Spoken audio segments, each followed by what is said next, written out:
Council to order. A special meeting for May 22nd, 2023 budget session number 2. Next order of business is Pledge of Allegiance. If you'd please stand and recite the Pledge of Allegiance with us. I pledge allegiance to the flag of the United States of America and to the republic for which it stands, one nation, under God, indivisible, with liberty and justice for all.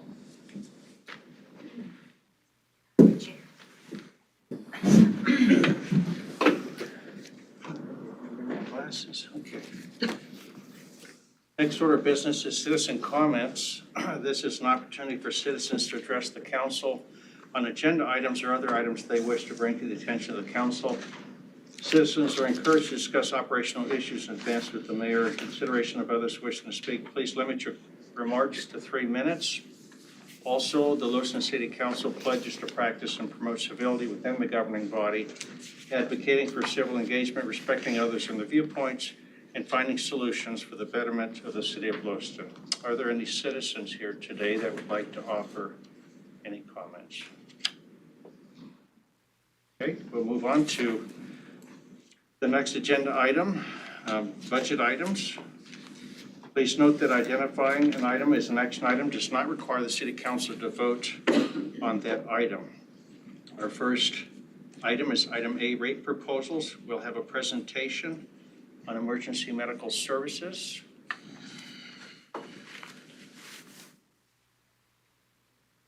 Chief Michael Buss, welcome. You know the routine, and please just remember there's folks listening at home. In fact, I think we have 2 counselors at home, right? 1, 2, 3, 4. 2 of them possibly at home. Counselor Kleberg and Counselor Lidke. I can't see who's logged in, but if not, they're going to join us. That would like to hear what you have to say. Chief, the floor is yours. Welcome. Mayor, members of the council, Travis Michael Buss, Fire Chief. Never had a problem being too quiet, so I'm sure that won't be a problem today.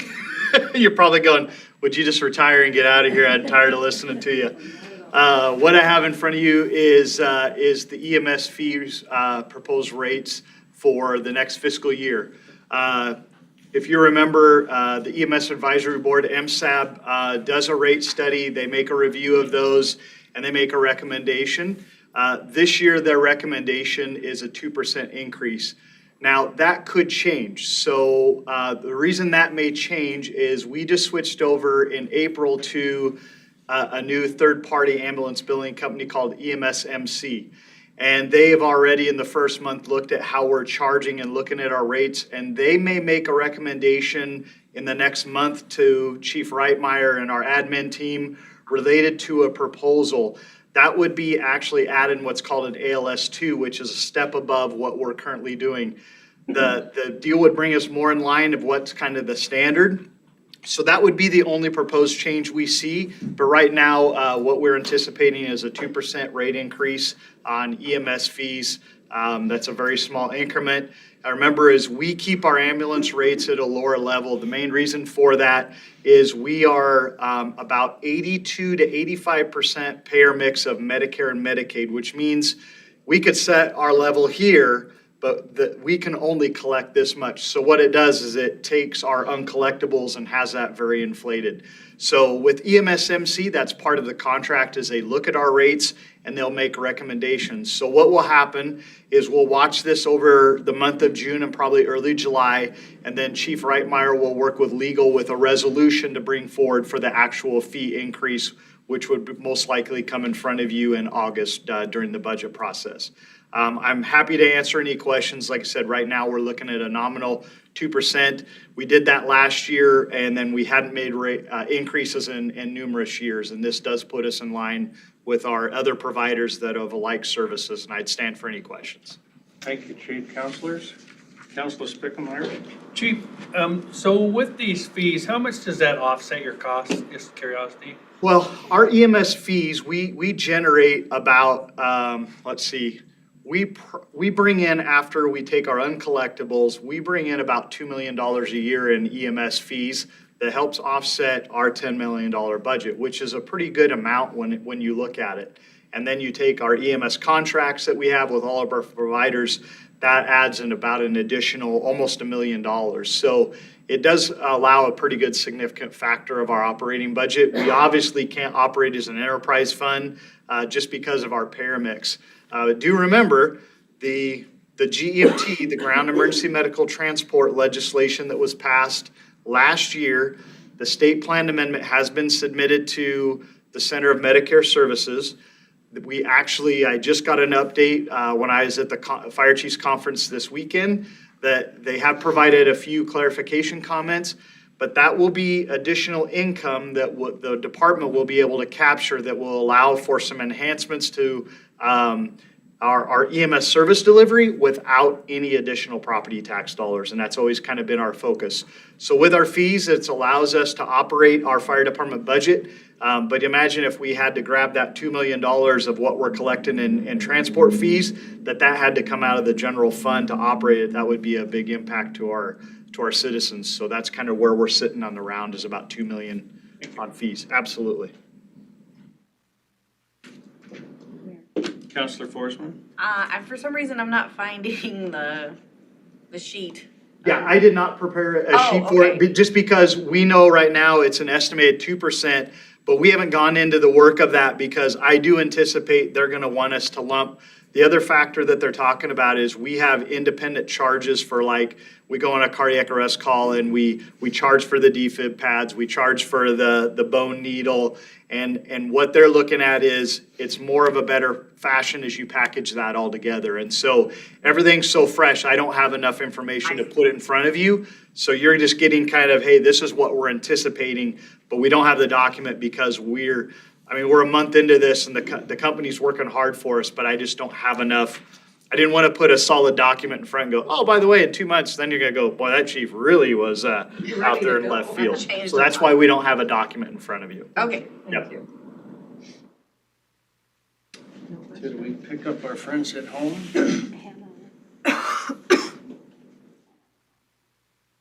Counselor Lidke, can you hear us? Do you have any questions for Chief Michael Bust? No? Okay. Alrighty. Well, thank you, Chief. Thank you. Perfect. Thank you. Okay, next up, item A2, Parks and Recreation. Looks like Director Barker's here to give us a presentation on that. Director Barker, welcome. The routine, just remember to speak up loudly and clearly. We hear that from our folks.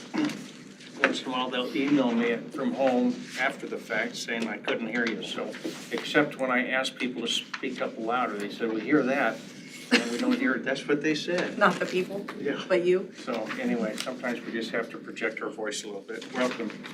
Thank you, Mr. Mayor. Tim Barker, Parks and Rec Director. Like Travis, I usually don't have a hard time speaking loudly.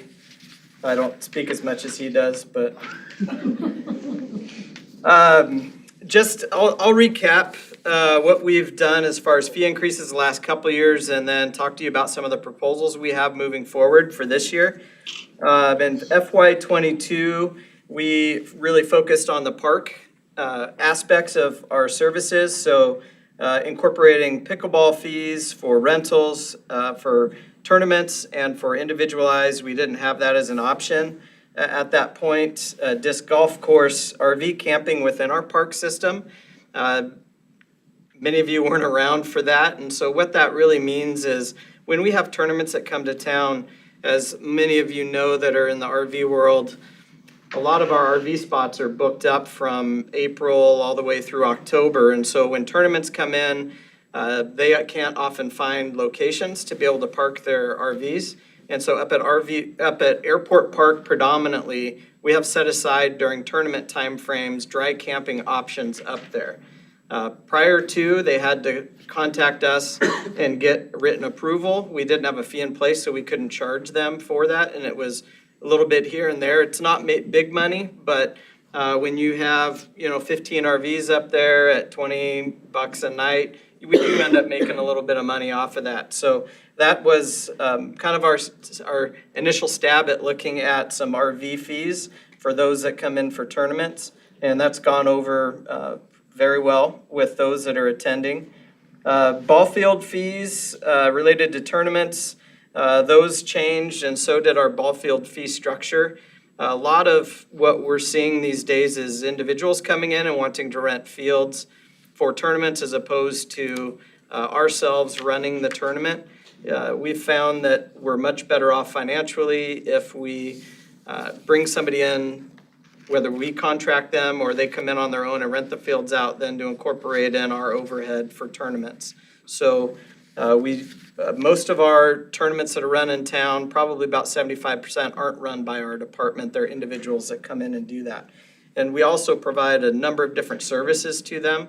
So anything from, we'll go out and prep the ball fields a couple times a day, once a day, a lot of different options that we do provide them as tournament hosts if they don't have their own equipment that they bring with them. So that was FY22 and FY23. We really focused on facilities. So looking at community center rates, Fenton gym rates, park shelters, and then we did do our legacy tree program rates. So those were all the ones that we talked about last year, in addition to adopting the golf course rates. That was done after the budget because we were notified at the end of August that Jeff Briney was leaving Bryden Canyon Golf Course. And so during the months of September is when we went through that process and had those in place October 1, when our temporary operator was managing the course. And again, what we did at that point was we just really adopted what Jeff had planned to charge, just because we didn't know the market at that point. And that'll lead into some Bryden Canyon conversation in a few minutes. So that's what we've done the last couple of years. What we're looking at for this year is raising our rates for the Norma Hill Cemetery related to the opening and closing fees. So those are predominantly tied, as you'll see on that sheet, tied to Wilbert's, who does our digging services for us. We've also costed out whether it would be more financially beneficial for us to do that in-house or to contract, and it's much more affordable for us to contract with somebody to do that just because of the lack of volume of burials that we do at this time. So Wilbert's, we've had an agreement with them for that's been ongoing over, probably since I think 98, 99, and since 2006 they have not raised their rates. They have new ownership. And so the new ownership looked at our rates that they charge us versus where they charge in other locations. And we are less than half of what they charge in other locations. So Wilberts is in the process of getting all of that put together for me. I checked in with them at the end of last week. I was hoping to get those today, but did not. But I will share those as soon as I can. So my proposal for Norma Hill Cemetery this year, without knowing what their fees might look like, would be to just incorporate their new rates into our fee structure. So looking at what we've, last time we did an evaluation of our cemetery fees, anything from on both sides of that sheet. So grave fees and then opening and closing fees, we're right in line with where the market's at. In the last 4 years, we have raised our rates overall anywhere between 5 and 15%, depending on the area that we may have been low in. Again, compared to not just our regional average, but also the national average. So we're right in line with everything except for our cremation grave services. That's one area that we could look at raising our rates right now. Let's see, moving on to the golf course. You'll see, and I'll speak to this again at the end of June related to the golf course budget presentation, but I wanted to provide you the annual plan that was worked on with Courseco and the new operators at Bryden Canyon. And on page 2, which is really page 4, because of the title page and everything. You'll note that there are a number of rate fees that they are projecting for this year. So paid rounds, we're looking at increasing those rates 7.3%. over what's currently there. Greens fees and carts fees will be raising $1 and $2, which when you look back at the rounds, you can add up what that difference would be for those rounds. So increasing anywhere between 25 to 30,000 just by the dollar round. Merchandise, we're going to be increasing on average 5.6% for the individual pieces within our merchandise. What we're looking at there is we've really reduced the number of items that we're selling up there, really focusing less on sets of clubs because those don't really sell, focusing more on balls, tees, gloves, the necessity items that you need when you're walking up to a course and you either forgot them or you need to replace something because you pulled your glove out and you have holes in your glove. So those are the items that we're focusing on there. There is some merchandise, limited amounts of hats, shirts, other things, but really trying to streamline what's available there, items that people are coming in and picking up the day of, as opposed to really what you see is individuals looking for full sets of clubs or bags or going elsewhere for that anyway, other than directly to a course. And that's really a standard within the industry as well. Driving range will be increasing the large bucket price by $1. Food and beverage, because of keeping pace with inflation, we're looking at a little over 15% increase to our food and beverage items. So like I said, I will plan prior to or at the majority of my budget presentation for the department. At the end of June, I will provide those detailed information for you for consideration in August. Mr. Mayor. So with approval, when would these fee increases take effect? So it's a good question. Golf course would be October 1, and then cemetery would be January 1. January 1 of '24. Yep. Okay.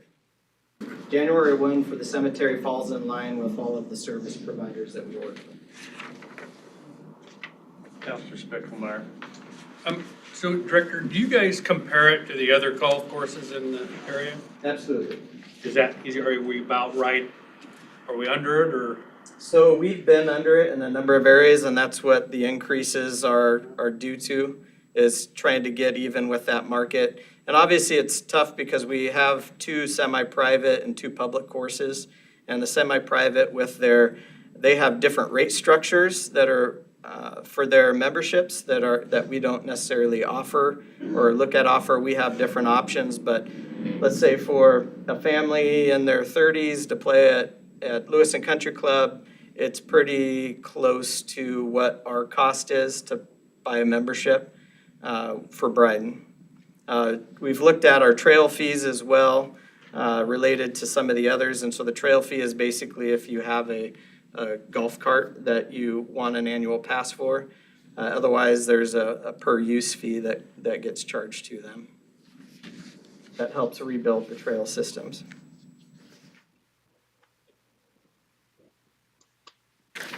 Have we, Councilor Forsley. have we heard from anybody yet, public, on this, on the rate fee increase? For this next year? Yeah, I know when we brought this up before, we had a bunch of public comment come in, but I'm just curious if any. If they're listening, they just heard it now. You just heard it now, okay. I wasn't sure. Yeah, so those questions came up when it was during the budget process. Yeah. When we were going through the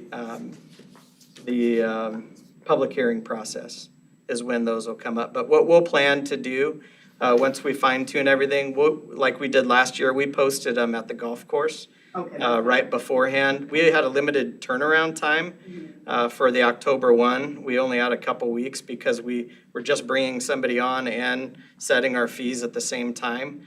But we'll have a couple months this time to be able to get that information out to our users. Okay, and that's before we implement, or that? That would be before you vote. So we'll probably, once we put our proposal together, we'll probably have it available at the golf course by the end of June. And then you would vote beginning of August for the 3 readings of the rate increases, and then it would go into effect a month and a half later. Okay, thank you. Director, I do have a question of when you're talking about the cemetery fees and comparing those to other regional.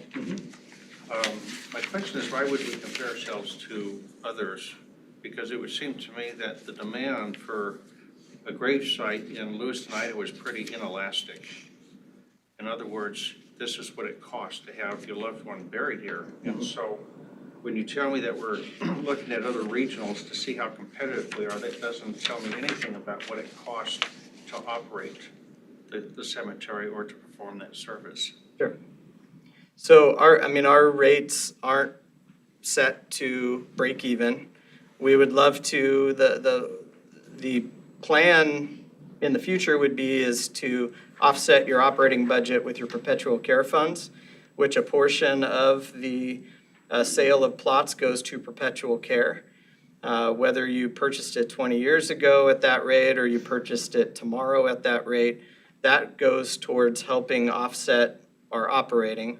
And we've utilized $50,000 to $100,000 depending on the market the last 5 to 10 years. Last year the market was low, so we took less from perpetual care to put towards that. We're hoping potentially we do 50 to 100 this year to help offset that. But we also utilize general fund support as well at this time to help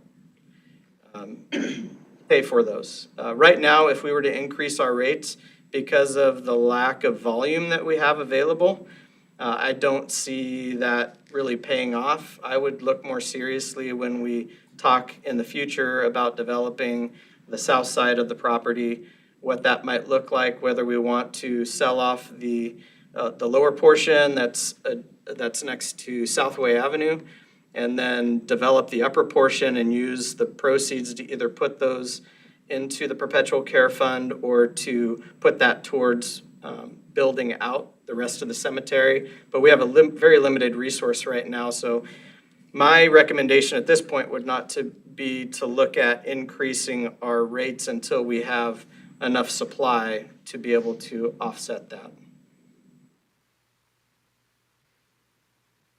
Councilor Forsman? Sorry, so you had, I just want to make sure I understand. You said we are currently pulling a little bit from general fund to, Yeah, I think it's about $150,000 a year.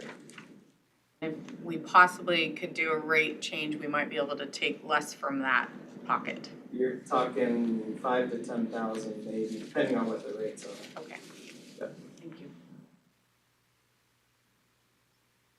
Councilor Lidkey, are you, there you are. Councilor, the floor is yours. Director Barker, can you hear me? Yes. Okay. So, our volume is low. Is the demand high? As far, are we getting requests for cremation and or grave services? Is one higher than the other? So cremation right now is about 70% of burials. And we do get a number of requests, so we're at a low volume there already. Hence why we're looking at putting in some niches and scattering gardens to be able to meet that need. So that'll be very helpful for that segment of it. And then follow up. Councilor? So, what is the holdup as far as development in creating that space and volume? And is it just that we haven't put the portion of the property, which I'm assuming is that slope, the hillside slope down into Southways, is that the piece that we're referring to, is that we could parcel off and sell? Correct, yeah. So there's a total of just under 7 acres south of the developed portion we have from 15th. So there's about 7 acres down there. Probably 2 to 3 acres that could be sold off that's frontage on Southway to create a barrier between the cemetery and the roadway if we so choose to move that way. We will be discussing this on Wednesday as our annual cemetery walkthrough with the Urban Forestry and Cemetery Commission, and this is something that we'll talk about to be able to figure out some direction. Previously, we've come to council probably 4 or 5 years ago to look towards some moving of water lines because there's no water in that undeveloped section. We talked about at least greening it up for now, starting the development of some trees, but there's been no funding provided through the budget process to be able to move forward with the development of that site. Selling off the lower portion, like I said, could be something that those funds could be utilized for if we decided that route moving forward. One last follow-up. Counselor? Is there demand for that piece of property from the private sector? Because I don't see that as being a viable piece of property to have your loved one. I mean, it goes down to the roadway. So is that something that prior councils or city leadership has really dug into as far as making that happen to create some revenue? So what we've gone off of over the past 8 years since the master plan was completed was the highest and best use that was recommended by our consultants was to develop that as cemetery land for the next 75 years, but knowing that there could be options. But they felt that the land that was there could sustain our need for 75 years. The other option is obviously the less you develop and you sell off, then the less options you have down the road. And we eventually will get into a maintenance mode unless the city looks to develop cemetery services elsewhere, which is kind of what we're at within a couple of years if we don't start looking towards development of that southern portion there.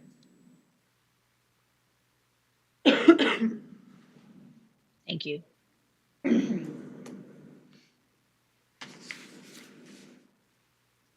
think that's it, Director. Thank you. Thanks. Thank you.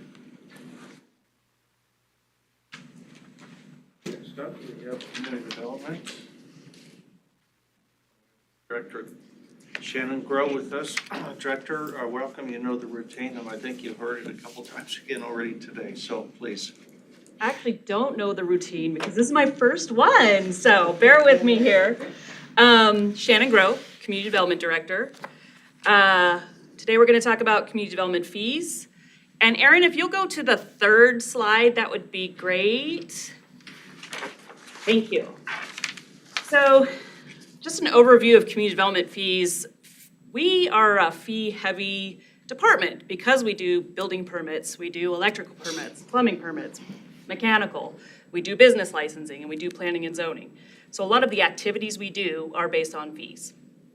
In fact, I looked at it, and for FY22, the budget versus the fees collected, 76% of our budget is covered by fees, the fees that we collect. The rest is by property tax or general fund fees. So when you're looking at fees for these services, I was not sure going into this what was the goal of the council. What would you like to see happen with these fees? So I gave you some options in the slideshow. So what I like to call the do nothing option, because if you do nothing, these fees will go up by the CPI of 5%.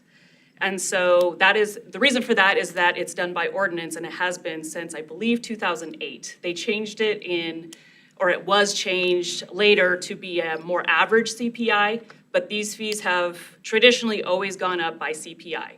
If you were here last year, you may recall that CPI was 8.7%. And so Laura approached the council and recommended a 2.5% fee increase. So I am just kind of lining these out. So the do nothing option, 5% increase. The traditional option of 2.5% increase. The third one is increase by 2.5% unless a fee is based on valuation. And the reason why you may consider that is because valuation goes up every year. We don't get those numbers until about August. But you could look at these fees, for example, plan review fees and building permit fees. If they're going up by valuation already, you may just do an increase of fees that don't go up by valuation, if that makes sense. So you may have a residential electrical permit fee and it is just a one charge not based on valuation. That would go up by 2.5%, but a building permit fee may not in this scenario.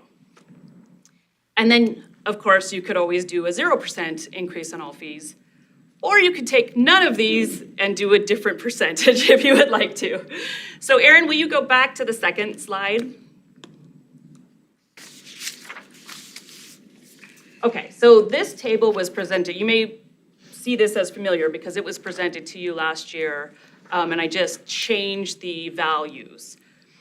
And so if you're looking at what is budgeted in 2023 for business licensing, it's $220,000.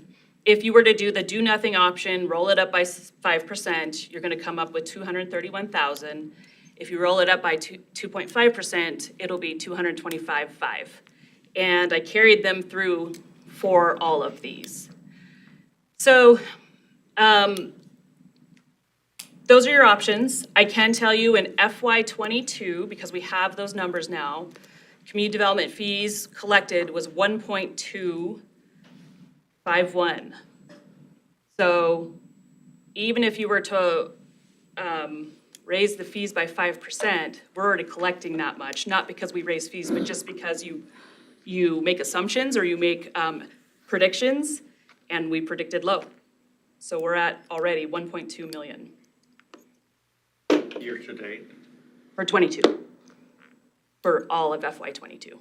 So year-to-date in FY '23, we're at 618,000. 618. So if you doubled that, we'd be on track to be 1.23. This is revenues? Yeah.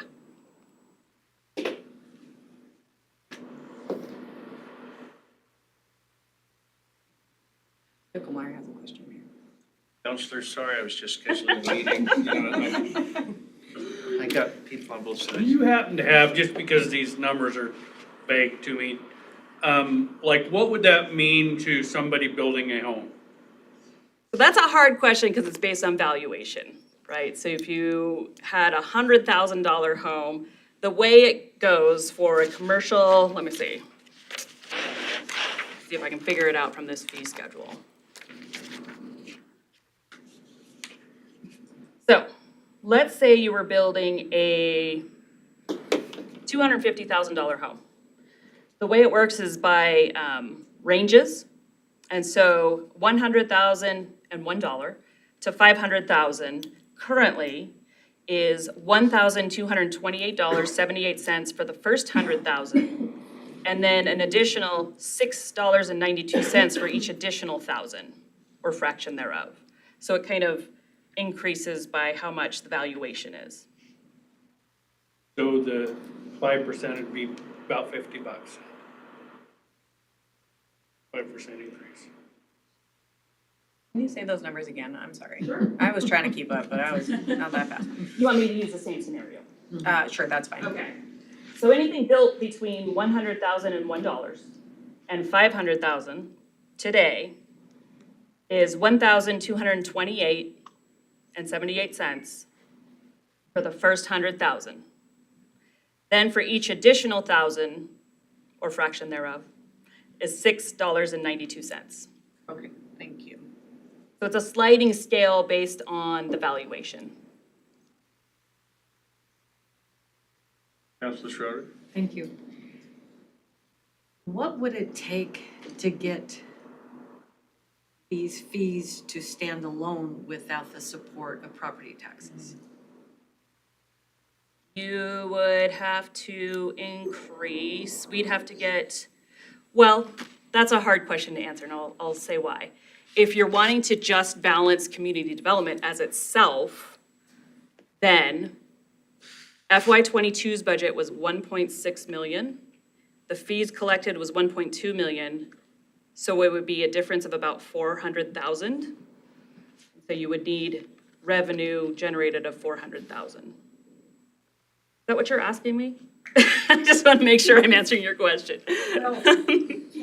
I mean, we can't charge more than what the value is to do business, correct? Yeah, fees need to be commensurate with the service. All right. Yeah. Are they, if we're still utilizing support from property taxes?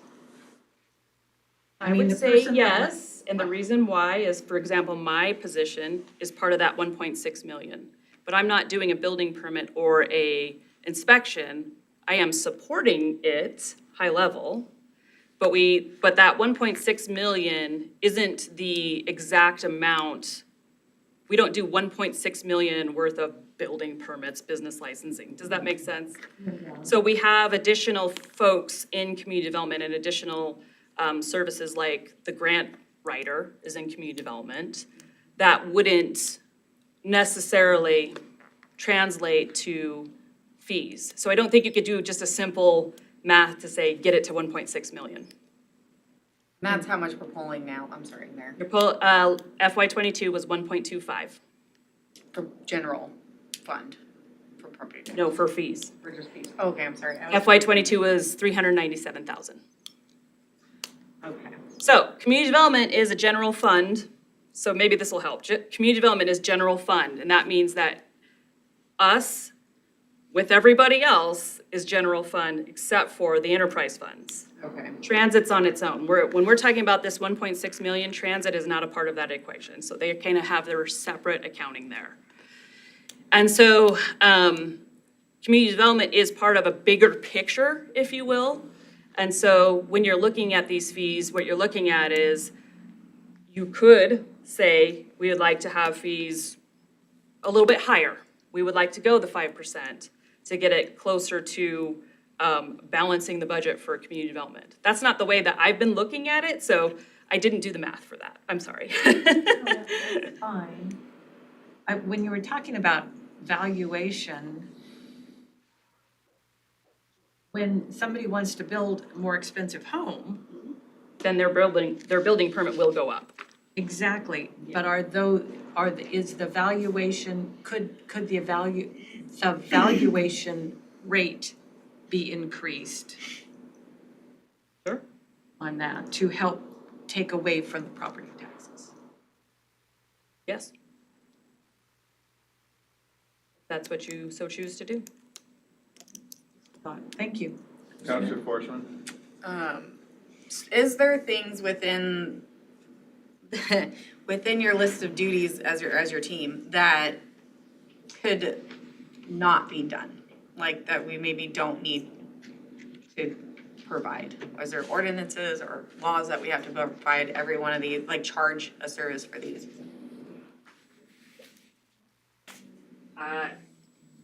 No, I'm trying to make that, trying to paint Are that you picture. saying not charge a fee for something? Just not require that they have to have like, not, obviously they have to have a plan review, so there's not really any within here that I can pick out, but, if there was anything within the fees that you guys do that we could not have, they don't have to have a permit for it, or, Perhaps. I guess I don't know the answer to that. So for example, there have been instances where for an ADA improvement, it's $1 permit. So it is the purview of the council to set the fees, so it's possible. Yeah, Counselor Towsley, then Counselor Lidkey after that. Is there any differentiation? Speak up a little bit, Counselor, please. Sure. Is there any difference that is charged for fees? I don't think we do it, but is there any place else where citizens of the city have a discount for any of the fees as opposed to someone who's coming from outside the city? So in other words, I'm trying to get at people who are living in the city of Lewiston who are paying property taxes, and then they want to decide they want to build a bigger house or build a different house or whatever they're going to do, they're also getting hit with that. Is there any kind of a discount that we pass on to people who are not part of the community? And I don't know if that's Like even legal. in-state tuition. Yeah, exactly, like Okay. in-state tuition. Not that I'm aware of. Okay, No. there isn't anybody that does that. No, we've looked at a few other places. I will tell you that our fees are not the highest, but they are on the high end when we look at other comparable cities. Sure. Counselor Lidkey? Thank you. Well, Director, actually, could you just repeat what you just referenced? Where are we with in comparison to other Idaho cities as far as our fees? I said that we are not the highest, but we are on the high end. And I guess that helps. Not particularly. So my question was going to be, and I guess it still can be, do you know if we're on the high end of fees, are we comparable as far as other community development departments throughout the state as far as our percentage of general fund use? Oh, I don't know. Yeah, I do not know the answer to that one.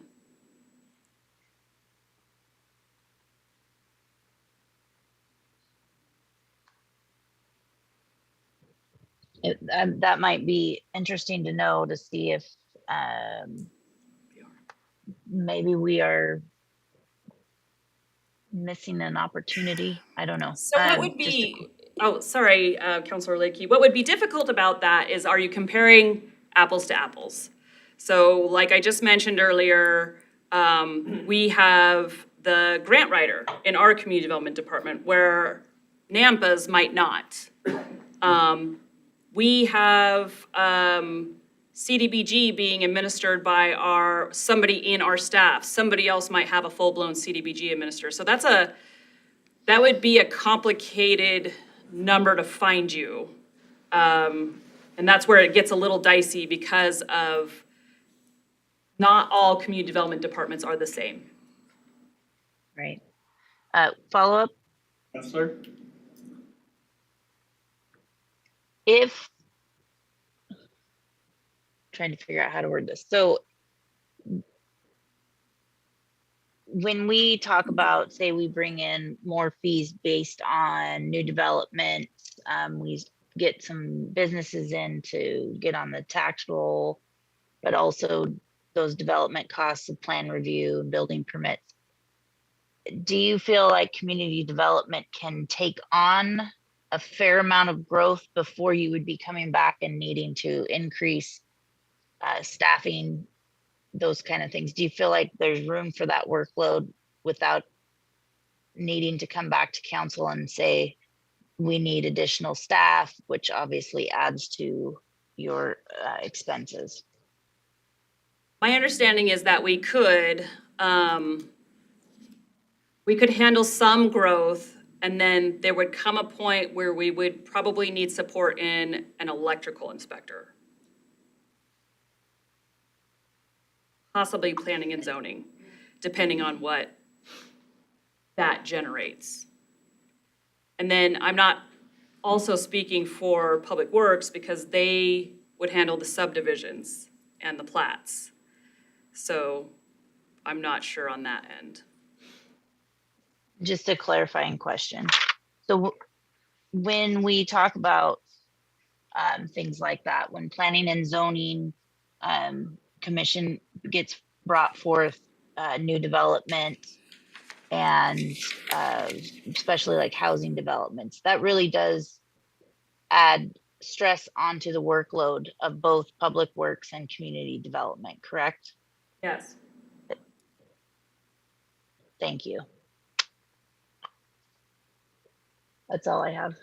Thank you, Counselor. Counselors, other questions for Director Grow? No? Okay. Thank you, Director. Thank you.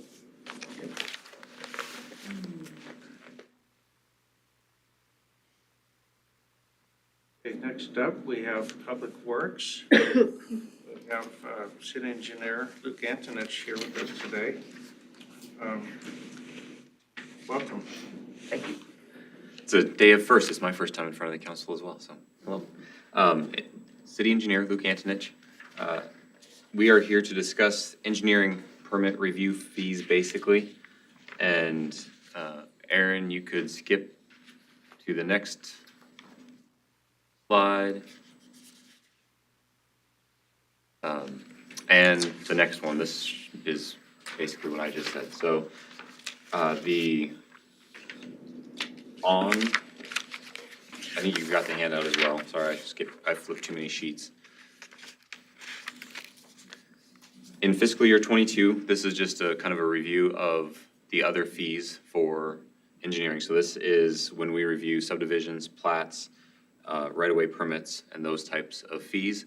Our total revenue from permits in fiscal year 22 was roughly $25,000. The other fees go into the general fund, and they have a line item. It's the 25-100-000-42070 line item. Aaron, next slide.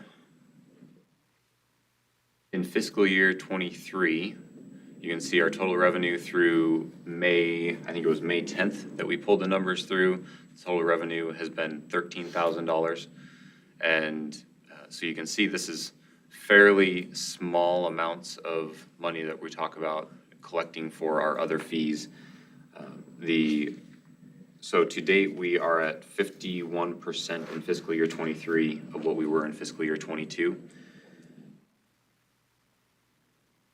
And this includes, as of our last cycle, we began charging a fee to the 501c3s for parades and public assemblies. So those are being added in this year as far as application fees go. You can see that the bulk of our fees collected come from right-of-way permits. And then following that is subdivision review and our vacates of any right-of-way or easements that the council approves. Aaron, next slide. And this is my final slide. What we are proposing is to keep our vacate fees the same, to increase the right-of-way permit fees 2.5%, as well as our administrative, preliminary, and final plat fees. And then the remaining fees would remain the same as well for our fiscal year 24 proposed budget. And with that, I stand for, the reason for the 2.5% increase is primarily just, the standard COLA increase for employee rates. I would stand for questions. Thank you, Luke. Councilors?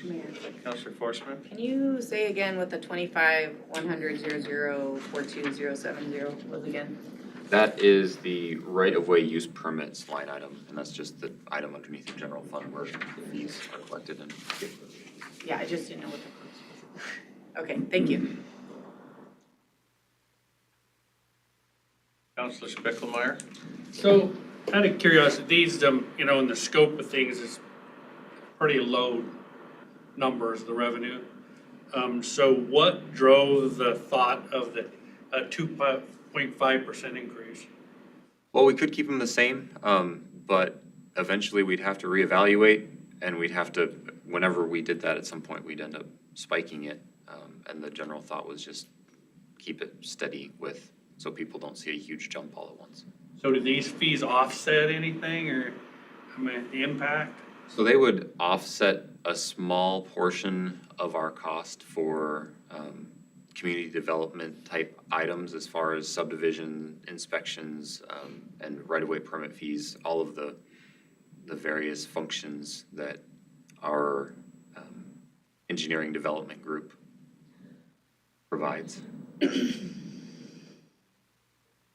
So we have, inspectors that go out and check things if someone cuts into our right-of-way. If someone digs in the right-of-way or stockpiles in the right-of-way, we check up on it and make sure that they did what they said they were going to do. All of those type of things are, for the most part, covered by the fee. But then we have costs above and beyond that for just larger subdivision type installation where you would make it prohibitive to develop if you were going to cover all of the cost of what we do, trying to spur on those type of developments. Counselor Schroeder. Thank you. So the administrative preliminary and final plat fees that you increased is the subdivision review? Administrative, preliminary, and final plats, yes, are part of the subdivision process. Because everything ties together except for, from your chart before, except for that. So I was just wanting to make sure that that's. Well, don't try to add too much logic to my presentation. Confuse all of us.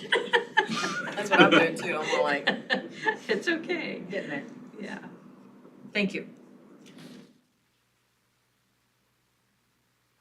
I just have a comment. Counselor Cosby. On these pie charts, you had a minus in front of each of these numbers. Why is that?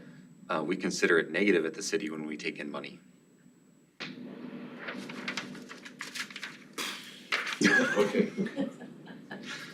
So that's my understanding of the way the budget works. Revenues are a negative and spending the money is the positive.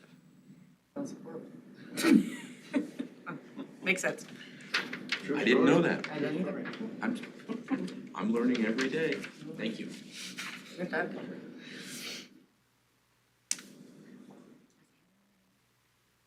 Councilors, further questions?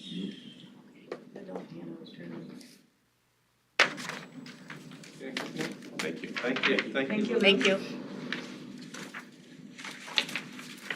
All right. What's that?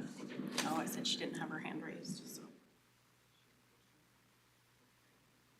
Next up, we move to Human Resources. We have Director Providence with us here today. Director, I think you know the chain. Field. Welcome. So Aaron's gonna pull up my screen here. So Nikki Province, HR Director, here to talk about human resources, health trust, and our general liability insurance.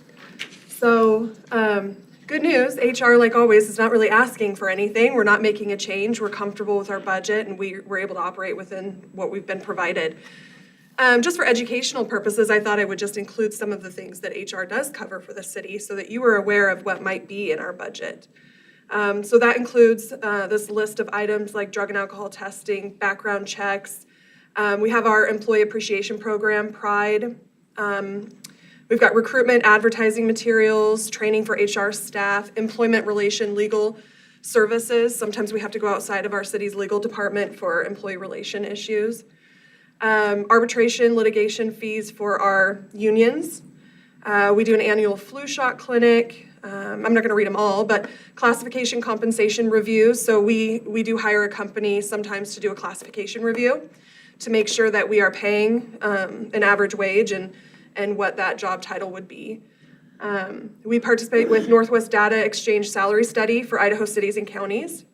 So every year we participate in a salary survey, and we also get the results of that salary survey. So that helps us to stay in comparable with our positions.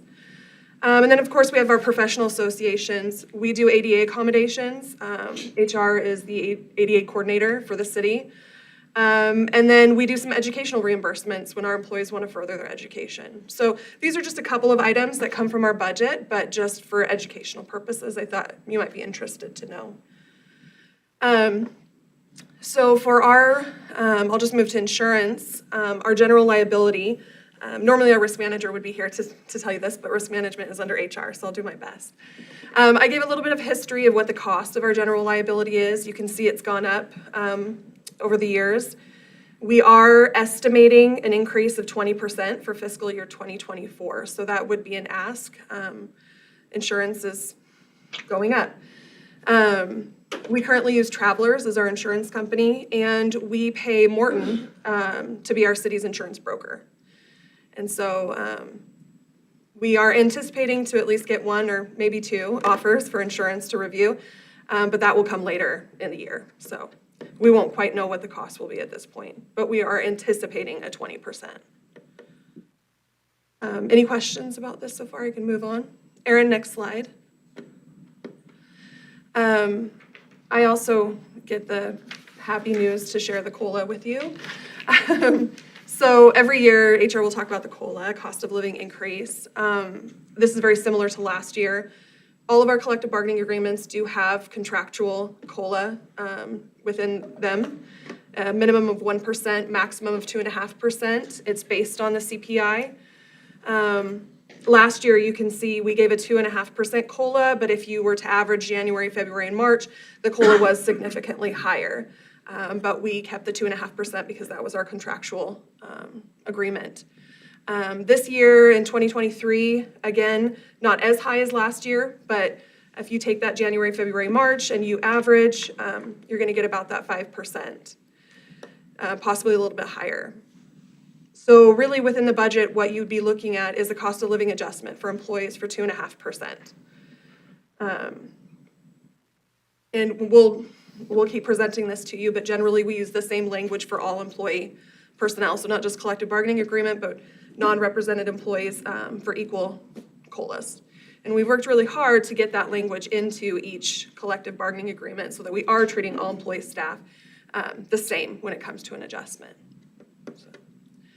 Erin, next slide. Oh, Counselor Towesley? Yeah, I guess, so in actuality, employees I was gonna say the district, I'm sorry. Employees of the city have actually been losing ground the last 2 years for the cost of living. Is that right? potentially, yes. Thank you. Other cities and counties may have chosen to do higher cost of living. I think the county last year did 3%. Other cities were giving, 4% merit and $2,000 bonuses to try to reduce that cost of living that would be carried out through the budget. All cities did kind of different things as to how they took that high COLA. Some cities have the contracted collective bargaining like ours, so they're comfortable with that. But yes, potentially when you're looking at comparable wages, 1 year, 2 year, if they continue to be high and we're giving low COLAs, we won't be incomparable to like cities. We did a salary study 2 years ago with Mayor Ben, and we have our new scale based on comparable cities, but of course, in the last 2 years, then we have these rising COLAs. So you do have to take that into consideration. But by doing a nice gradual, one positive is that should the economy turn and you go into a negative, you haven't peaked and then potentially have to lay off for cost. So, but it is difficult to look at those COLAs, I think, for our employees and say, we got a 2.5, the city got 4.5, or the city got 3, but. Counselor Forsman? I know for private businesses that they don't have to give COLAs at all. I don't know what the city, are we required to give a COLA? We are not required to give a COLA, but we are contractually bound in our collective bargaining agreement. So we bargained with those 3 unions and told them we would give them a COLA. I see, okay. And so we weren't required to do that. We're not required to give them a COLA, but because we bargained it into the agreement, then yes, Okay, we have to give it. okay, that makes sense. And that's where that's why we worked on trying to do a minimum 1%, maximum 2.5, so that if the COLA was too high, we have a cap. And if by chance we go into a negative or we're low, the unions still receive that 1% COLA. Okay.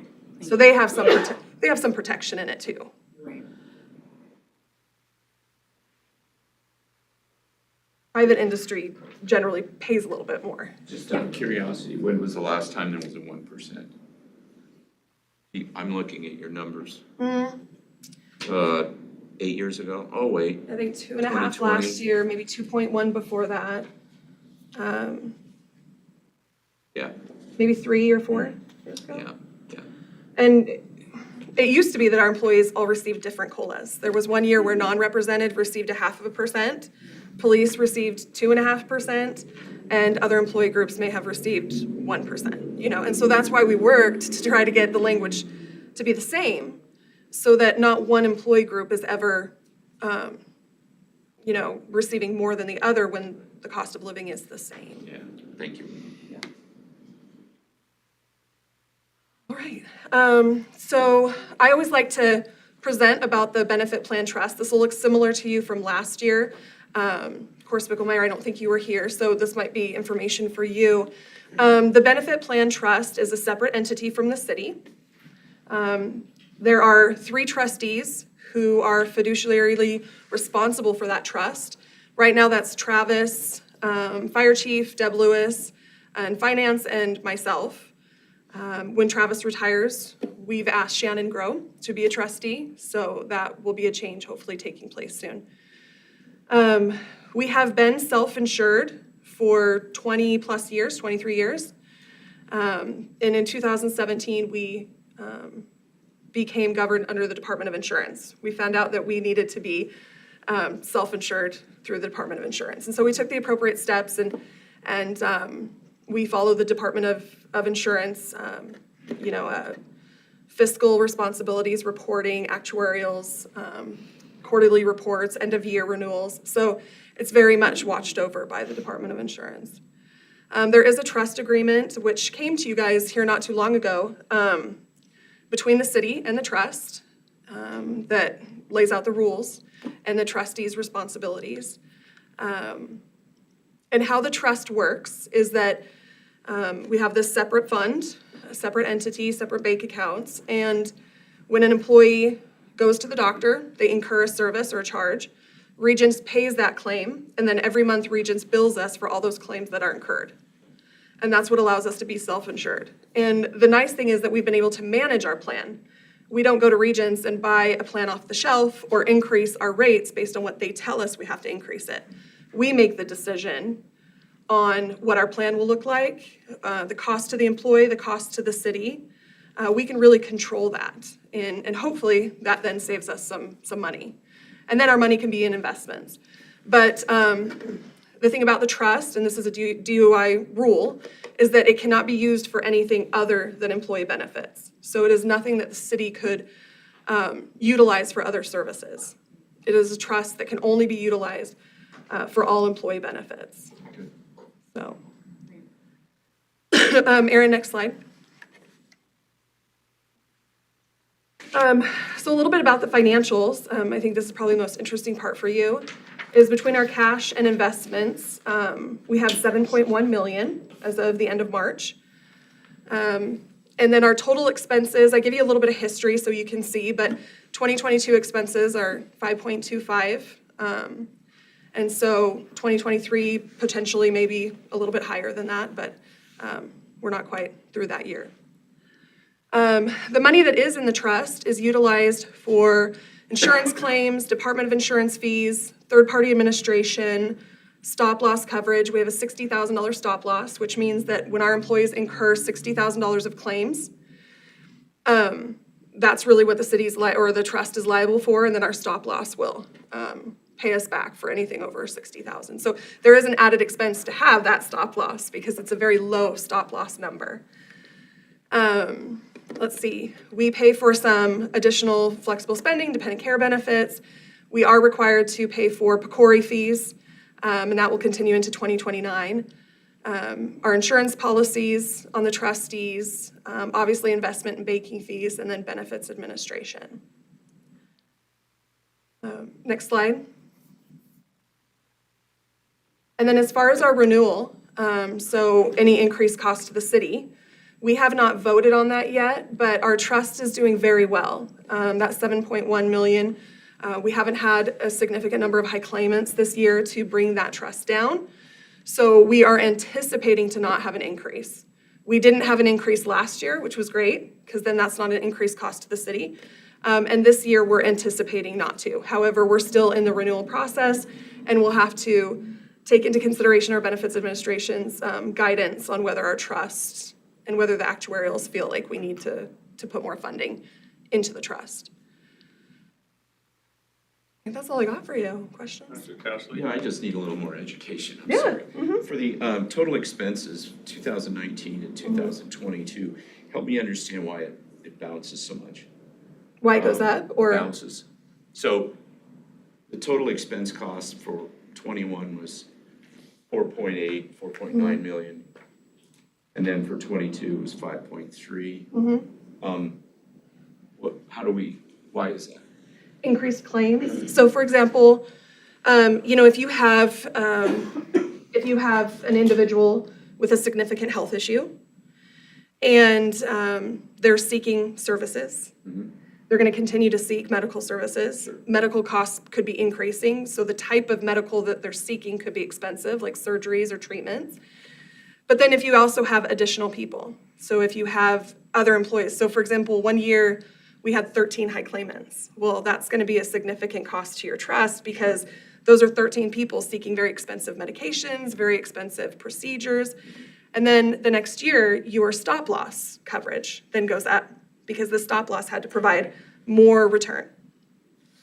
And so it could be increased cost for your benefits administration, could be increased cost for, we moved our stop loss company from QBE to Regents, so that could be a cost. So there's a number of factors that would increase over the years that you would then also have Tough to, to predict. yeah. Okay, Yeah. thank you.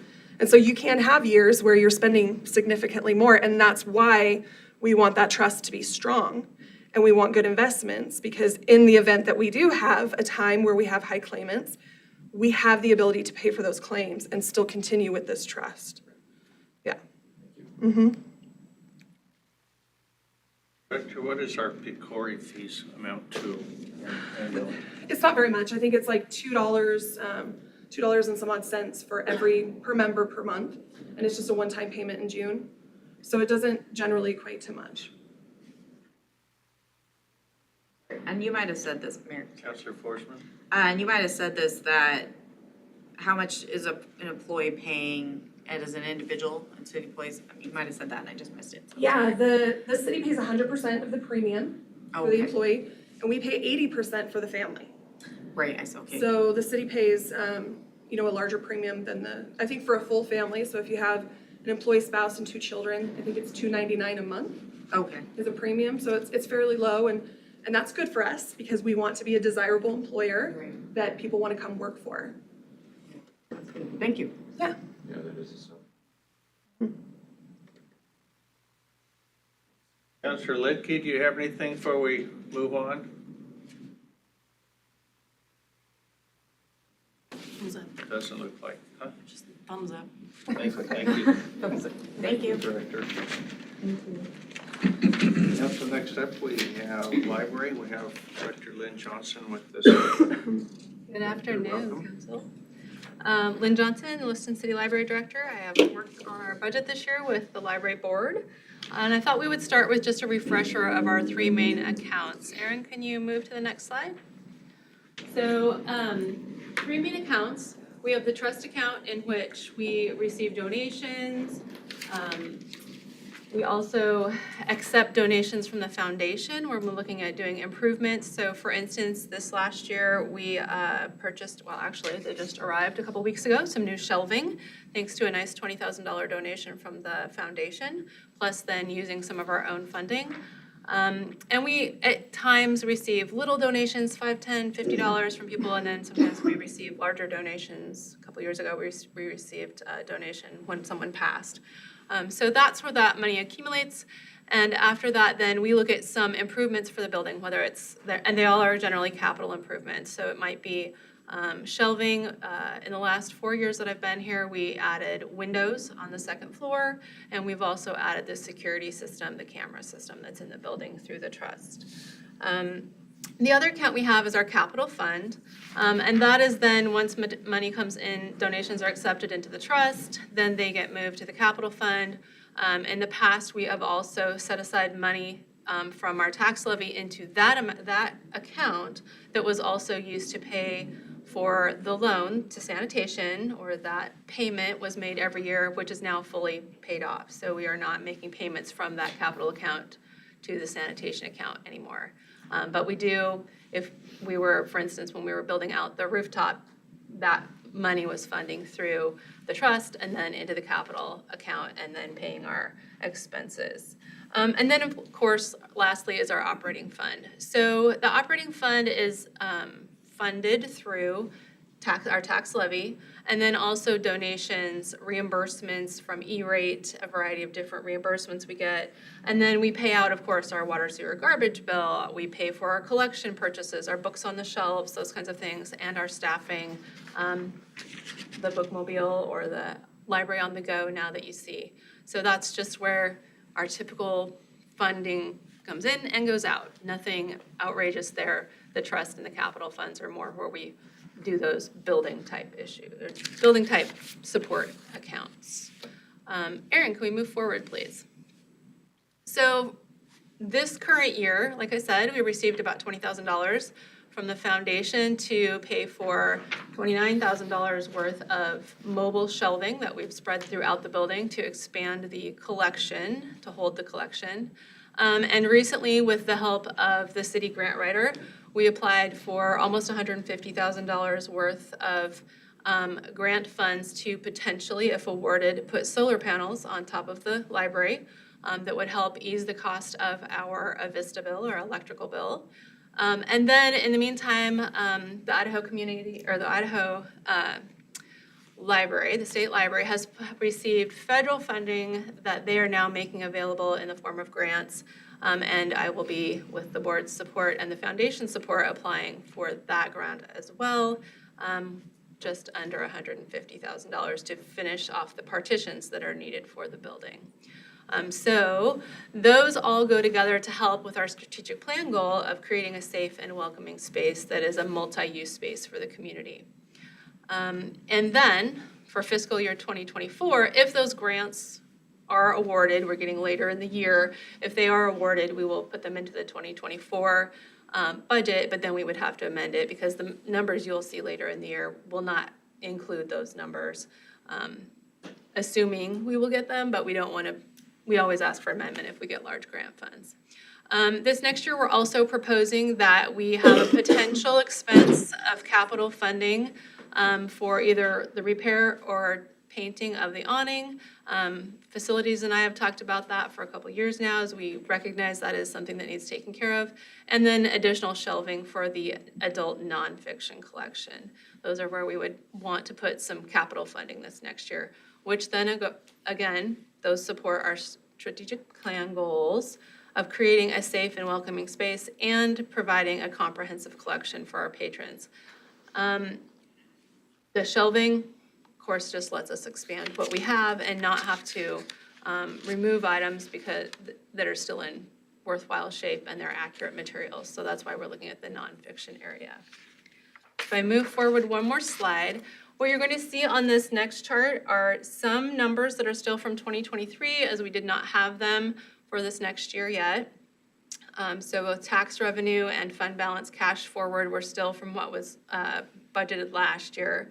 We are looking again at keeping our grants, whether state, local, and federal, in the operating budget the same, although I will note this year we're already at $10,000 in grants. So we have been doing pretty well in even just operating grants, those smaller grants that we're pursuing.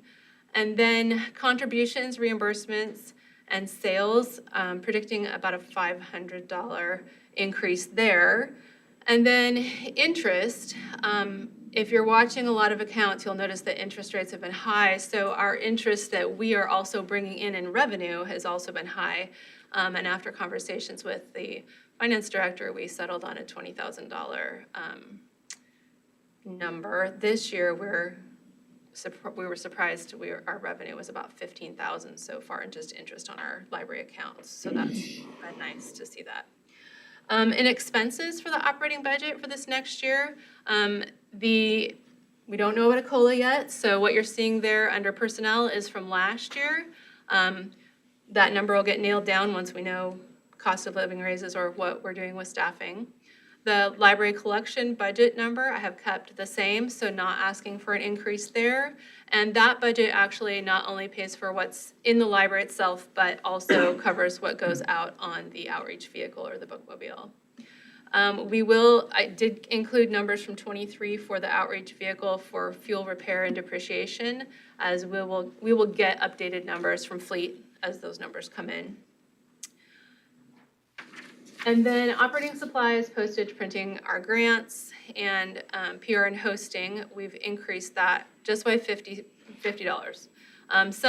Some of those in my budget you'll see are lower and some are higher. What we are noticing it is, like everything else out there, the cost of bread, everything else, the materials that we use to cover our books to get them shelf ready, those costs have gone up. So that's why we're requesting a small increase there, but then some other things were decreased to help offset most of that.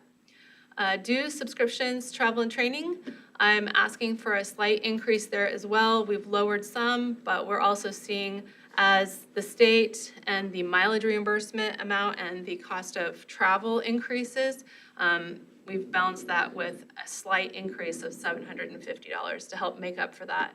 We do reimburse, so for instance, in the summer, when staff are traveling other areas in the community and we have our summer associates that are part-time, they're seasonal staff, when they're going to, say, Harith Park and they're doing story time, they're driving their own vehicle and we do reimburse them mileage for those kinds of things. So we recognize as mileage costs increase, we need to make sure we have the funding to do that.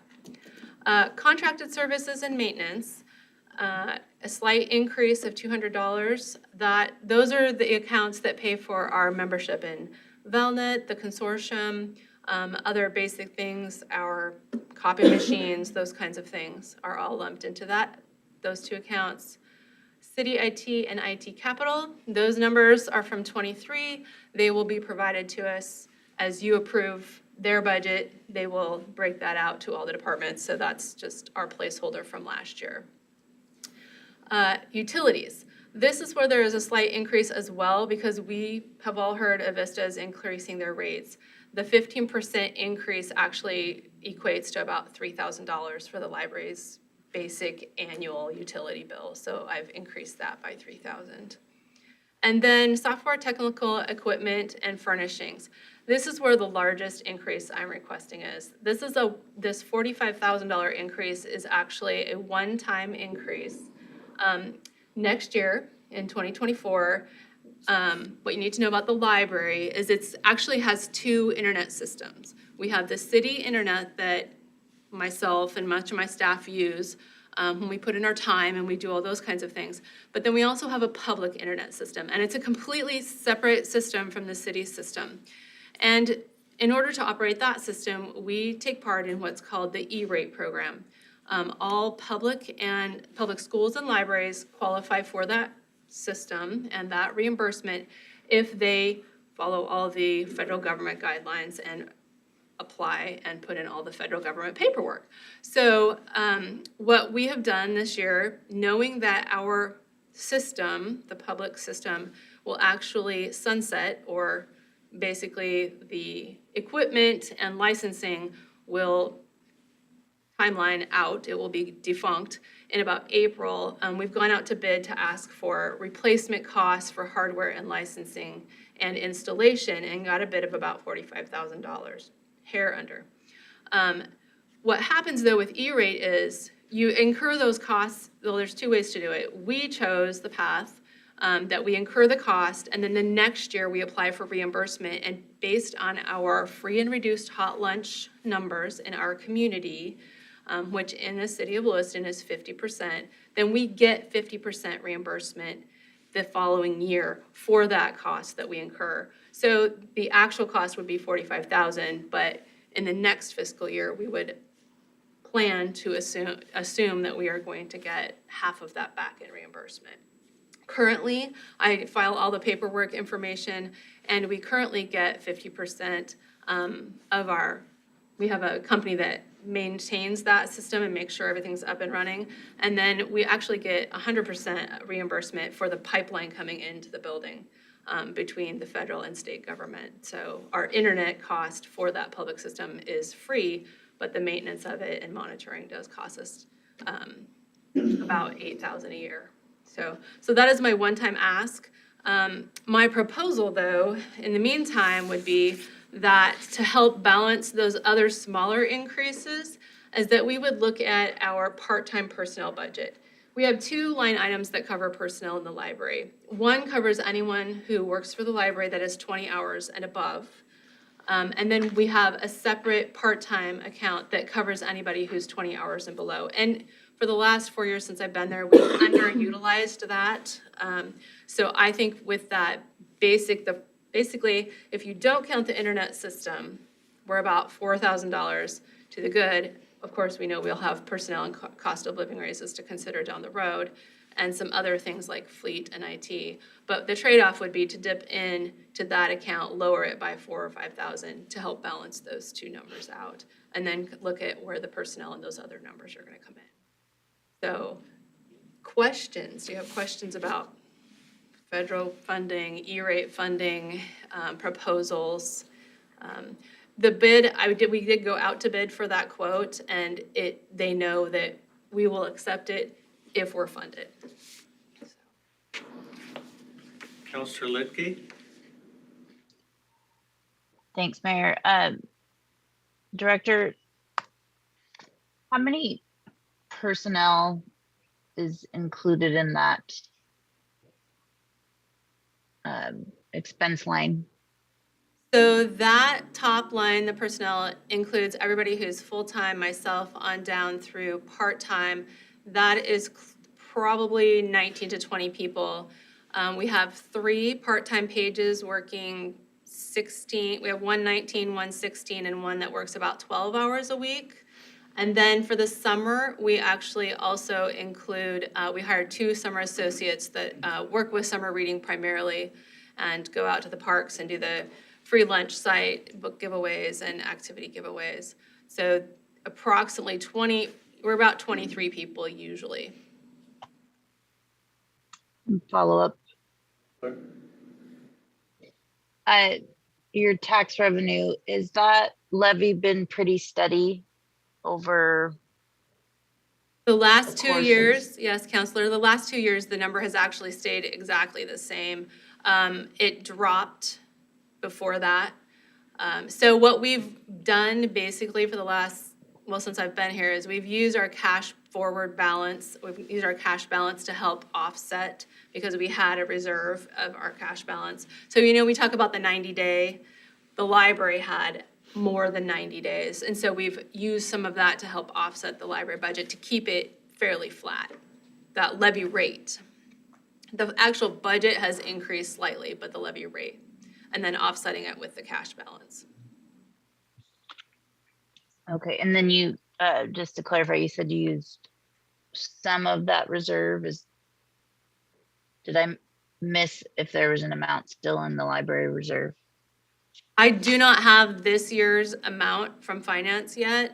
Last year in our budget, it was approximately 130 that we had planned to use, but we tried to be fiscally very careful, apply for grants and other things to help offset, and not tap into that if possible. Some of that has continued to build because of that underutilization of that part-time staffing fund. So that's why my proposal is to cut that back to help offset some of the increases.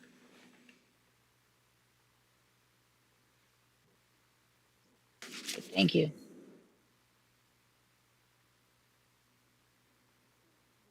Counselor Forsman? I have an odd question. It's not really actually to do with the budget. A citizen had said that they would love to have more variety or some certain books to see. Can they submit that? Like if they want to see certain, how do they do that? Yeah, so our ILS, our library system, where you remember the old style card catalogs? Well, maybe you don't. I'm old enough, and some of you in here might be old enough to remember the card catalogs. Well, everything nowadays is online. Okay. So when you're online, and if you're not finding something in the library system, whether it's our library or any library, you can put in a purchase request. And Okay. I, every month, go through them, and the youth librarian goes through them, and every person who purchases for our library goes through those. And we order, we kind of have an unwritten rule that you can have 3 purchase requests a month because we don't want to skew the budget and what we're purchasing to 1 or 2, high users. But yes, purchase requests. Perfect, thank you. And just a comment, Mayor. Counselor? I just want to express, as talking to citizens, that they just, again, love the building. It's beautiful and everybody loves using the space. And so just appreciative and glad that we have that. So thank you for all your guys' work. Erin, last slide. I've got one left. So on the note, I have to point out the upper picture there of the large group of people. That was our recent volunteer appreciation. We had a very large and nice turnout for our volunteer appreciation event a couple weeks ago. We do a lot with volunteers and we really appreciate their help. And they actually help save the city close to $100,000 a year if you valued what their time and energy were worth. And then again, we're just trying to meet our strategic plans, provide a comprehensive collection. People can request what they would like to see also, and then make everything available throughout the community, not just downtown. So, thank you.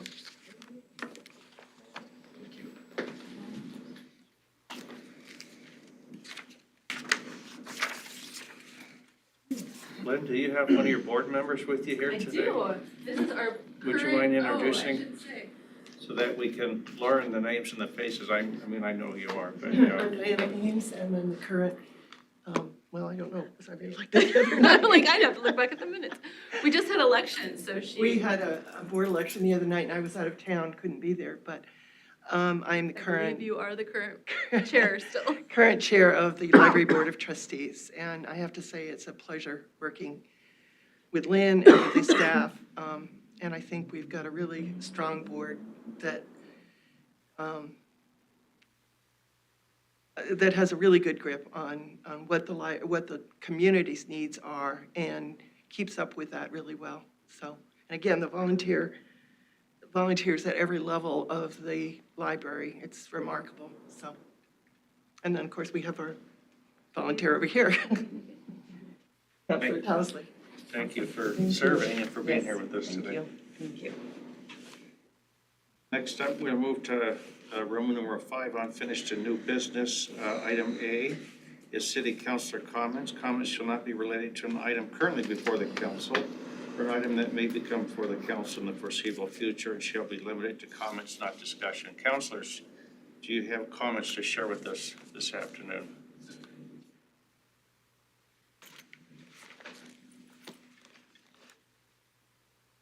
Okay, we'll move on to the mayor comments. I don't have any to add myself. Next up is Roman numeral 6, adjournment. Or move to adjourn? Second. Councilor Schroeder moved to adjourn, second by Councilor Forsman. Discussion. Those in favor, please signify by saying aye. Aye. Opposed? We are adjourned. Thank you. Thank you. Thank you. Thank you.